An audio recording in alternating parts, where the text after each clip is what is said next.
Japanese education system کی بات کرتے ہیں. انہوں نے اتنی ترقی کی ہے, کر رہے ہیں, اتنی ایڈوانس نیشن ہے.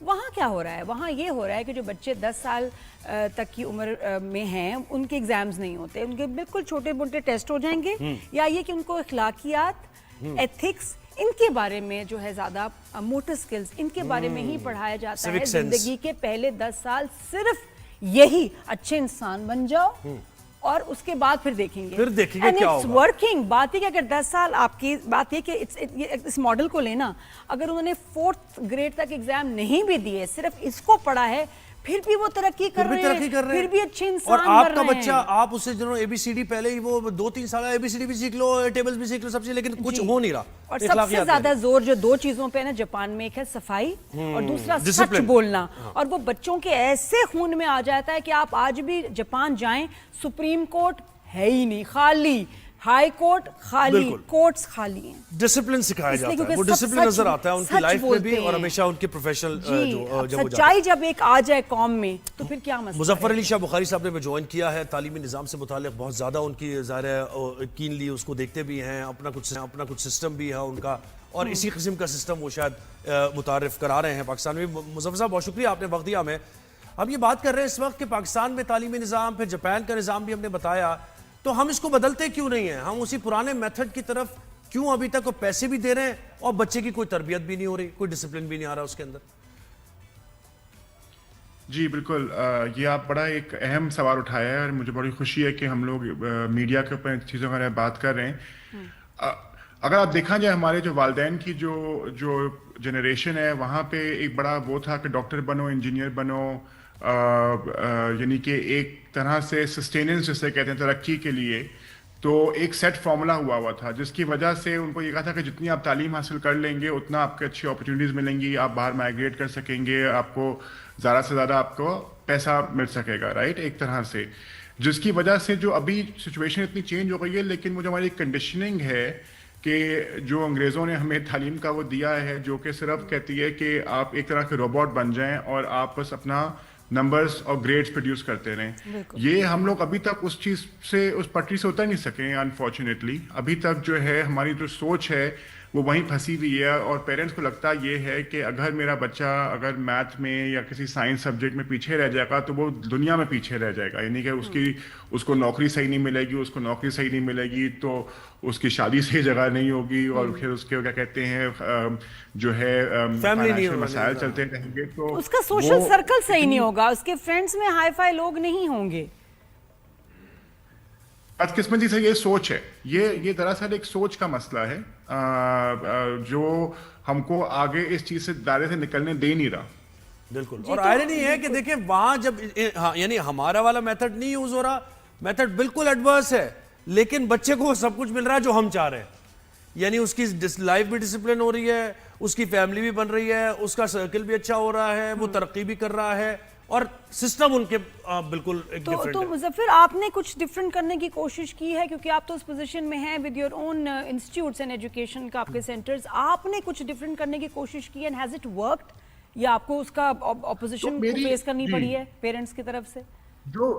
جو میری کیا کہتے ہیں انسپریشن تھی وہ فن لینڈ کا سسٹم تھا, سنگاپور کا سسٹم تھا, جاپان کا سسٹم تھا, بیکاز وہاں پہ تعلیم اور تربیت جسے کہتے ہیں نا کہ اسکول کا مقصد صرف ایجوکیشن دینا نہیں ہے, ایکیڈیمکس نہیں ہے, وہ پوری بچے کی پرسنالٹیز اور ویلیوز انٹرنل ہوتی ہیں, پرسنالٹی ظاہری ہوتی ہے جو بچے ہمیں نظر آتی ہے. تو یہ جب میں شروع کرا تھا تو آف کورس پیرنٹس کافی فکر مند تھے کہ کیا کہتے ہیں میرا بچہ دنیا میں کس طرح چلے گا, کامیاب کس طرح ہوگا. لیکن ایونچولی آئی ہیو نوٹس کہ جب بچے خوش ہوتے ہیں, کانفیڈنٹ ہوتے ہیں, تمیزدار ہوتے ہیں, رسپیکٹفل ہوتے ہیں, کائنڈ ہوتے ہیں, ایک دوسرے کی مدد کر رہے ہوتے ہیں, تو پھر زندگی کا مقصد صرف اچھے گریڈ لینا تو نہیں ہے. زندگی تو بہت بھرپور جینے کے لیے آپ کو پوری ویلیوز اور پرسنالٹی اور کانفیڈنس کی ضرورت ہوتی ہے. تو ابھی بھی آف کورس پیرنٹس کو کبھی کبھی گھبرا جاتے ہیں کہ بھائی میرا بچہ 5 سال کا ہو گیا, وہ لکھ کیوں نہیں سکتا ابھی تک. تو یہ تو مین میڈ چیزیں ہیں نا کہ آپ نے 5 سال کی عمر میں لکھنا شروع کرنا ہے. یہ کس نے بولا تھا کہ 5 سال کی عمر میں بچہ لکھنا چاہیے اس کو؟ بالکل. وہ 6 سال میں بھی لکھ سکتا ہے, 7 سال میں بھی لکھ سکتا ہے. لیکن اگر اس بچے کو وکابلری زیادہ آ جائے, اس کی کریٹیوٹی زیادہ بڑھ جائے, وہ بچے کو ویلیوز اس طرح کی آ جائیں کہ اس میں یعنی کہ صفائی, ڈسپلن, اپنے آپ کا اپنے خیالات کا اظہار کرنے کا طریقہ, یہ سب چیزیں تو اتنی ایسی اسکلز ہیں جو کہ لائف لانگ اسکلز ہوئیں گی. تو پیرنٹس گھبراتے ہیں, ان کو سمجھانا پڑتا ہے کیونکہ پیرنٹس بھی مجبور ہیں, کیونکہ ان کا بھی تجربہ کئی دفعہ ہو رہا ہوتا ہے بچے پالنے کا, تو وہ ان کو ڈر ہوتا ہے ہم غلطی کوئی نہ کر دیں. اسی لیے ان سے کانسٹنٹ کاؤنسلنگ ان کی بڑی ضروری ہے. صحیح. اچھا میں بس اصل میں سوری چھوٹا بچہ ہے نا, بہت سارے سوال. بالکل. اچھا ایک چیز میں ضرور اپریشیٹ کروں گی, کراچی میں نے دیکھا ہے کہ مظفر آپ ہوں, ندیم غنی ہوں, سمیع مصطفیٰ کے انسٹیٹیوٹس ہوں, آپ لوگوں کی نا ایکسپینشنز بہت زیادہ نہیں ہوتی کہ جی برانچز ہیں, ایک ہی برانچ رکھنی ہے اور اس پہ بہت محنت کرنی اور کام کرنا اور فوکس کرنا. میں نے باقی شہروں میں دیکھا ہے کہ جب if something is successful and doing well تو فوراً بہت ساری برانچز آ جاتی ہیں, ادھر بھی ادھر بھی ادھر بھی ادھر بھی. اس کے پیچھے کیا سوچ ہے؟ جو صحیح سوچ ہے وہ ہے ٹیچر کوالٹی. اچھی ٹیچرز ملنا بہت مشکل ہے, اور ایک پرسنلائز سروس دینا جو کہ ہر بچے کو اس کی نیڈ کے مطابق اس کا ایک کریکولم تیار کر دیا جائے, تو وہ ماس پروڈکشن اس کی بہت مشکل ہو جاتی ہے. اور کیونکہ ہمارے پاس ایک teacher quality teacher training institutes بھی ایسے نہیں ہیں, ہم کو خود ہی اپنی ساری ٹیچرز ٹرین بھی کرنی ہوتی ہیں, جس کی وجہ سے ہماری جو گروتھ ہے ہم لوگوں نے اس کو بہت ہی ایک لمیٹڈ اور ایک فوکس طریقے سے رکھا ہوا ہے تاکہ کوالٹی پہ اثر نہ پڑے. اور یہ میں آپ کو نام بتاؤں کراچی کے, کیونکہ میں ان سب سے ملی ہوئی ہوں. ہر بچے کا یہ جو جن اونرز کے میں نے آپ کو نام بتائے ہیں, یہ ہر ایڈمیشن جو ہوتا ہے اس کا خود انٹرویو کرتے ہیں, چھوٹے بچے کا بھی, ان کے پیرنٹس سے ملتے ہیں, ان سے سوال جواب کرتے ہیں, اور اس کے بعد ایڈمیشن. باقی شہروں میں نے ایسے بہت کم ہوتے ہوئے دیکھا. لیکن مظفر دیکھیں مسئلہ یہ ہے کہ اس سے مسئلہ حل نہیں ہوتا نا, اس سے ماسس کا مسئلہ حل نہیں ہوتا. آپ نے ٹھیک ہے اپنی جگہ ادارہ بنا لیا, وہاں ایک خاص دائرہ بچوں کی تعداد بھی آپ لے سکتے ہیں اتنا زیادہ. یہ تو گورنمنٹ کی سطح پہ بننی چاہیے نا پالیسی, کیونکہ جن ملکوں کے ہم نام لے رہے ہیں, جاپان کی ہم بات کریں, دیگر ملکوں کی, تو وہاں تو گورنمنٹ یہ سسٹم نافذ کرتی ہے نا, تاکہ تعلیم سب کے لیے, تعلیم عام کا جو کانسیپٹ ہے وہ تو تبھی ہوگا نا.